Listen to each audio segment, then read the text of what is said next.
up, YouTube? Let me put down my steering wheel a little bit. Got a new sweater, new camo sweater. I like it.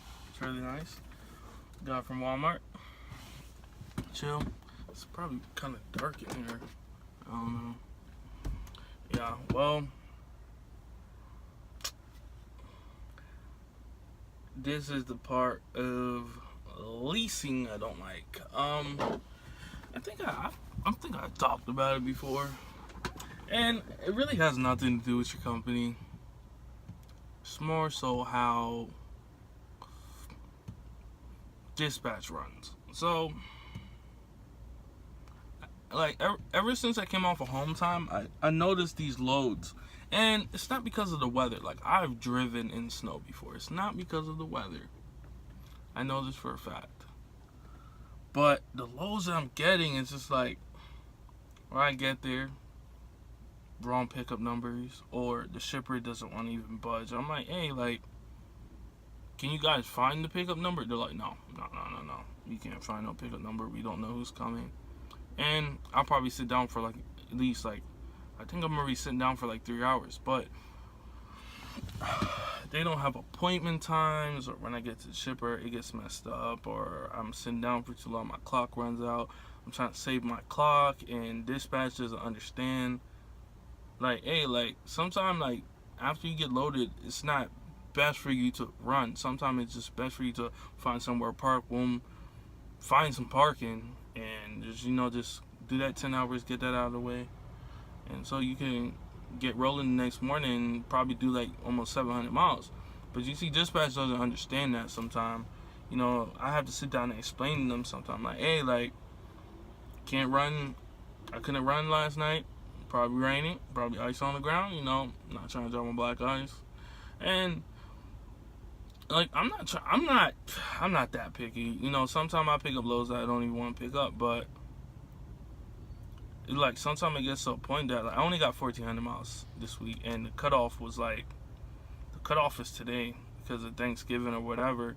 And I had to call my dispatch, or my driver manager, say, I was like, hey, bro, like, I've been sitting down for like 2 days now. You guys keep trying to send me up northeast. And at the time when he sent me a load, I was just like, the roads are not good up there right now, bro. Like, I'm not trying to go up there. And the time that that delivery time, I wasn't gonna get paid for it on this paycheck. So I'm like, hey, like, yo, can you guys find me like a little 500-mile run or something short? And plus, like, their app is not working right now. So I'm just sitting here just like, oh. And this is something you have to watch out for when you're doing lease. Like, this is the only thing I really hate about the lease thing. You gotta break even. Like, last week I only made $50 because I was on home time. That's understandable. But my driver manager, he's so forgetful. Like, he was like, oh, why did you only make $50 last week? I'm like, bro, I was on home time. Come on, like, tighten up. And just sitting down here. I've been sitting down here for 3 hours, man. They gave me like 3 set of numbers. I mean, I've been trying to switch up the numbers, trying to say, oh, can you try that? Can you try that? Like, I did as much as I could. And I'm just like, hey, sitting down here for 3 hours. And the thing I don't like about dispatch, and I got in contact with the manager of the whole freaking driver management, whatever. I'm like, hey, if you guys mess up, pay me. If I have to sit down for a day that I could be possibly running 500 miles, 600 miles, that I can make $500 a day at least, the least minimum. I'm not saying. But, hey, like, I could have made $500 that day. Yo, pay me my money. Like, pay out. Because sitting down is not cool, and most of the time it's not my fault. The company's getting paid regardless. The company's getting paid way more than how much I'm getting. For the loads I'm pulling, I'm like, hey, like, you guys could at least break me off some, because I'm over here sitting down for loads and I'm not making these certain times. Like, the company gets paid regardless. Like, some people don't even understand that. Like the way how they get paid is completely different than how the drivers get paid. And this week to week thing, it's just like, Like, and sometimes they don't want to push a load. I'm just like, hey, it wasn't my fault. Can you just push this load on my pay? No, no. You should have got there earlier. This and that. No, no, no, no, no. Everything is no, no, no for them. So when they send me a load, I'm like, no. But I just think that it's just like the whole driver manager thing it's not a good system. I don't need my driver manager. He doesn't really do anything. I've seen like other like YouTubers talk about this, but I really don't need a driver manager. Like, I really think that if the planners just sent me a load and I'm like, oh, I don't want it, they'll be like, okay, and work on another load for me instantly. It's like 2 minutes. No, okay, work on another one. But you got a driver manager that gets that message. Then when that driver manager decides to send you the message, you're like, no. Then if the driver manager has time, he sends it over, she sends it over. It takes time, and it depends what kind of driver manager you got. Because some driver managers don't like the job, so they're gonna work very slow. They're not trying to be efficient. As soon as it hit 5 o'clock, they're out. And that's what I'm talking about. It just hit 5 o'clock, and my driver manager is like, oh, the customer service is working on it. I'm like, okay.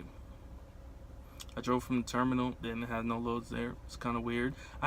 What I do at my company, I ask around. I used to do this at Trans M too, but I ask around. I'm like, hey, you got a load coming out here? Oh, yeah, I got a load going on in Texas. And I'm like, all right.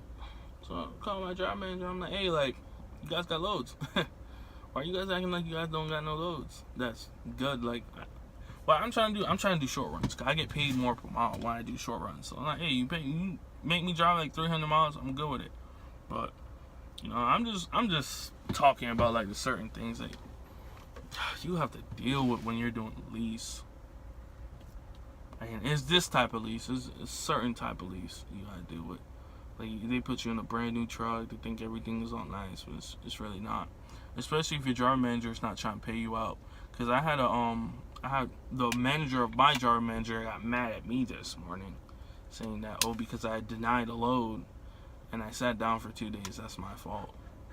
I said, but you guys said you guys got free. Like, oh, you're afraid to drive in the snow. I said, I'm not afraid to drive in the snow. It's dangerous to drive in the snow. It's not recommended to drive in the snow. And you don't drive trucks. You drive a car. You drive a car every day home. Oh, I'm driving in the snow. That's a four-wheeler. That does not count. The driver manager got so pissed off at me. It doesn't count. It's a car. What are you talking about? No, you know nothing about driving trucks. Oh, I'm not in that industry. I'm like, you need to pay attention to it because you're dispatching drivers in it. This dude told me that, oh, he's going to make me drive in the snow. I said, bro, I'm not driving in the snow if I don't have to. There's no chaining up at this company, so why are you sending loads for me to go in the snow? You're setting me up for failure. I can't even chain up. Like, I've had loads that I picked up in freaking Nebraska and it's freaking snowing outside, but I still pick it up and run what I can run. But I didn't have my driver manager in my ear tell me, oh, I gotta drive in the snow. You can't be afraid of the snow. I'm like, I'm not afraid of the snow. I grew up in New Jersey, bro. I know how bad it gets. I know how bad it gets in New Jersey and New York. So if I know it's snowing up there or it's snow season, I'm not gonna try to go up there, bro. I dealt with this my whole life. I remember when I was a little kid, I'm sitting down watching TV. You're like, hey, we getting 10 inches tonight. What the hell? 10 inches? Where them clouds come from? Where that snow come from? It comes out of nowhere. I know this for a fact. Like, bro, like this is the thing I have to deal with. And sometimes it's discouraging because, like, I had high paychecks since I've been here, but since I got this last driver manager, and I don't know how many times I've called that manager, his manager over him, then the manager over that manager I've called. I got the managers dispatching me on those that's messing up now.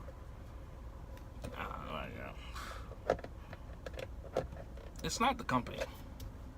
It's not the company. The company pays out. It's not the company. When the company sets certain policies against certain things, and the company pays you out, the company pays you out. But when you start staying longer and longer, your dispatch starts paying you out certain things. And I'm telling you, it's a conspiracy. I'm telling you, these driver managers, they get paid for certain things. I think they get paid if they don't pay out the driver a certain amount of money. I think they get bonuses if they don't give out a certain amount of like layover pay. I'm pretty sure, man. And they're just so nasty and grimy with it. Sometimes I'm sitting out here, I'm just like, bro, put me on a load. Oh, we can't always find loads in that area. Why would you send me here? I know there's no freight in this area. Why would you send me here? I'm up in Wisconsin, Illinois area, and they're telling me that there's no loads. Bro, there's nobody up here. There's a snowstorm like literally freaking 200 miles south. Nobody's coming up here right now. Put me on the load. It's going somewhere. Don't send me northeast, because that freaking storm is going straight over there.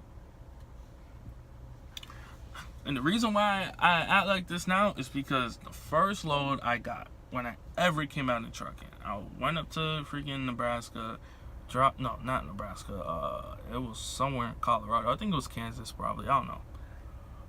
I chopped the load up there, deadheaded to Colorado, picked up a load from Cargill. Was it Cargill or JB something? I don't know. It was one of the beef loads. Picked it up, started running, man. It started snowing, boy. But what I didn't understand like the whole time thing. So I sat down. I picked up the load and I sat down for 10 hours. And I was like, okay, I'm gonna drive at night. I'm gonna see how bad it is at night. So I went up north. I had to go up to Cheyenne to hit I-80 to go across.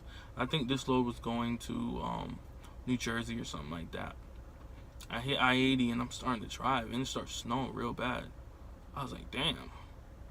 It starts snowing real bad. But you see, I'm not afraid to drive in the snow. I'm probably more afraid to drive in rain. Because the thing about rain is when it's snowing, nobody's on the road. Like, all the four-wheelers are off the road. Everybody's not trying to drive. So, like, you can drive like 40 miles an hour, 30 miles an hour down the road. Like, you're good. Like, nobody's on the road. But when you're driving in rain, everybody's trying to drive fast. Oh, Jesus Christ. I cannot do this. So,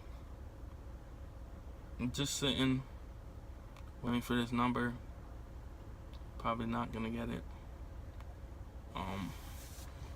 Probably just gonna wait until my time. Can't do nothing. So, I got 9 hours on my on duty right now. Starting to catch up with my drive on. I got 8 hours and 43 minutes.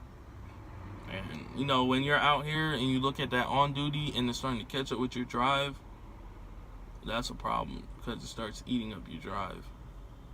So it's getting lower, lower, lower. I guess I'm gonna wait like 4 more hours. Cause I can't drive for 5. And I don't think they're gonna let me sleep here tonight. I don't know. Probably just gonna wait. Let me see if that's the problem. Oh no. What the heck? I don't know. Well, I'm just gonna have to sit and wait. I was at the terminal for like 2 days, so you know, playing PS4, Black Ops 4 this whole time, but there's only so much you can do after a while. I'm tired, man. I ain't even do nothing today. Empty trailer, waiting for a load. Can't get one, so I guess tomorrow morning I'm pick up and be like, yo, man, you guys gotta pay me at least $500, bro. You guys can't be having my paychecks this low. Offer something I have no control over. And see what they say. You know, I'm trying to get my own truck. Like, paychecks was looking nice, boy. Paychecks was looking bright. I was running my loads, doing this, doing that. Since I get this driver manager, I'm like, oh, nah, bro, I'm not trying to run that load. The other driver managers I had, they were cool. Like, if I'd be like, man, I really don't want that load, they'd be like, you know what, all right, I'm gonna look for something else for you. I'm gonna call you back real quick. They'd probably call me back in like 30 minutes and be like, okay, let's do a deal. They're like, hey, you run this load for me, I'm gonna find you something else right out of that place. I'm like, all right. And most of the time, it don't really work like that, but that the load probably wasn't even that bad. But man, over one load, and they already messed up because when I came over from home time, I had to sit down for a whole day in snow because they didn't have no appointment time. They're like, oh, our customers set the appointment time sometime. It's like, bruh, what kind of business you guys doing here? Like, why are you letting your customers set the appointment times? Like, don't put me on the load that you don't think it's going to deliver when I'm going to get there. And that's why I hate this whole driver manager thing. Oh, just give us a damn load board. Give your damn lease operators a freaking load board. It's not that hard. You wouldn't have to talk to your freaking lease drivers most of the time. Because they're getting paid flat rate, or not even flat rate. It's like, you get paid for less miles. So if you send me over certain miles that's in that area, bam, I take it, gone, oop, take that one, gone. I wouldn't even have to talk to the driver, man. This is what they're not understanding. Like, you wouldn't even have to talk. There would be no arguments, no conversation. The only time you probably have to call them is like, yo, there's no pickup numbers, no PO numbers. I need a bill of lading number, like, something. These dudes, it's not good. The way how they operate is not good. I'm talking about all the trucking companies. Not all, but most of them that does this. So, I don't be changing companies like that. This is my second company within eight months. So, I'm not about that changing company stuff. I'm just trying to gather the money I can, go get my truck. I don't know if I'm going to lease onto this company because they pay per mile, and the way how they're operating, oh yeah, they're being stingy with the loads, man. Something going on with these loads. Something going on with these loads. Keep saying this. I'm like, man, they're doing something with these loads. Like, I just don't understand it. Something going on. But I'm gonna let you guys go. There's a little rant. Chilling. Not stressing right now. I got plans. You don't act in emotional ways when you have plans. You might be the curse or bear it to your own blessings. This is a blessing. Chilling right now. And I just see certain things that they could do better. And this is for a lot of companies. Certain things they could do better. Way better. That's why a lot of truck drivers be going to local, because they keep moving, they're always working. You might get paid a little bit less, but hey, you're always moving. When you're sitting down, you're really analyzing like what's the faults. That's why I really don't like sitting down like this. But chilling, tired, upset, bad week. Hopefully next week is better. Peace.